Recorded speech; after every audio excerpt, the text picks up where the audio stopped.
Assalamualaikum warahmatullahi wabarakatuh. Honorable the judges and all of the happy audience.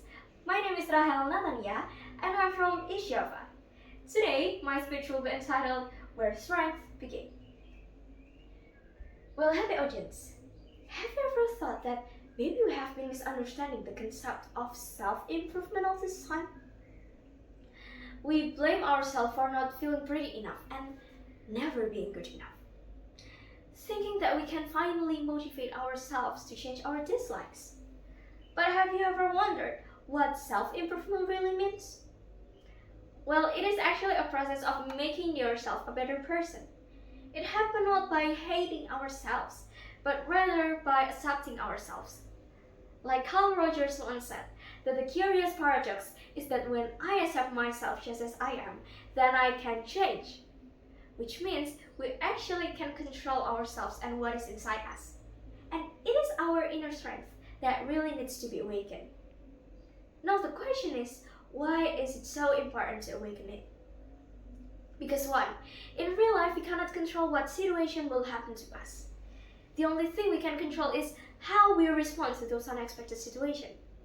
If we're still reacting based on our old habits or fear, we rarely realize why we are doing what we are doing. 2. If we awaken, we can recognize our emotions, improvement, even our triggers. 3. Being awake lets us recognize our growth. Sometimes, the strongest power we have is not physical strength, not intelligence, but emotional control.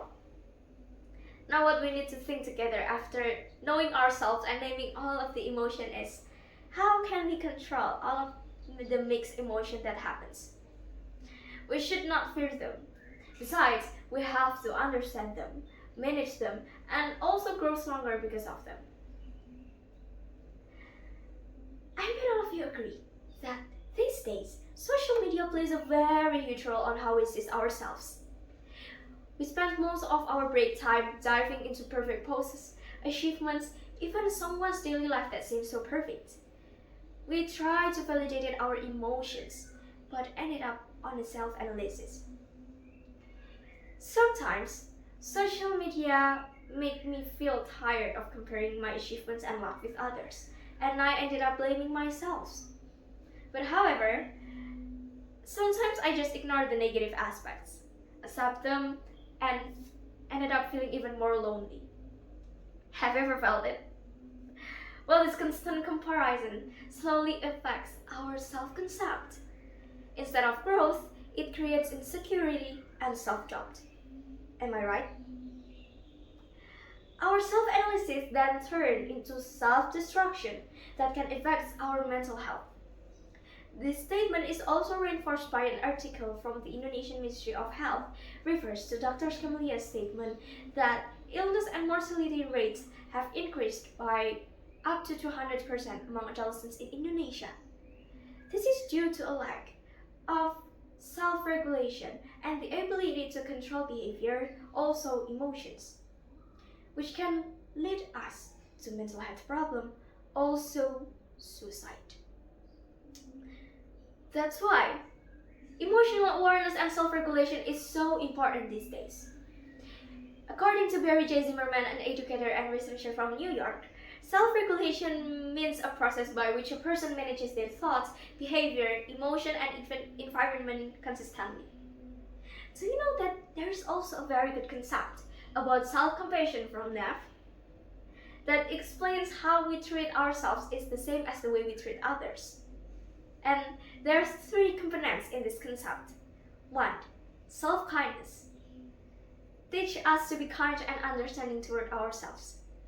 2. Common humanity. Teach us to accept that difficulties and failure are human and not something to be avoided. 3 is mindfulness.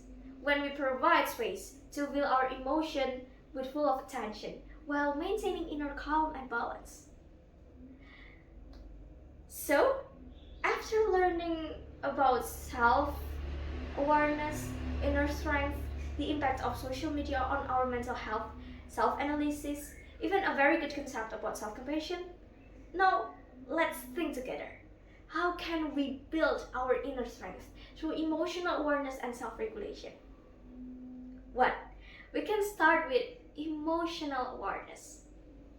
We should recognize our emotion and don't ignore them.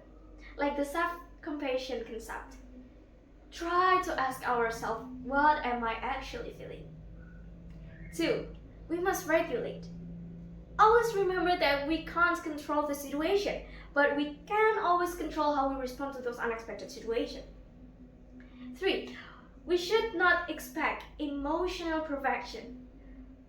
What we should do is build emotional recovery. Please stop trying to never feel upset, but start learning how to bounce back when you do. Last but not least, I want this to be our life reminder that self-awareness is the foundation of self-regulation. If we can't understand and accept our true selves, we will find it difficult to manage and control ourselves. When we know our true selves, there's nothing outside that can break us. That's all from me. Thank you. Wassalamualaikum warahmatullahi wabarakatuh.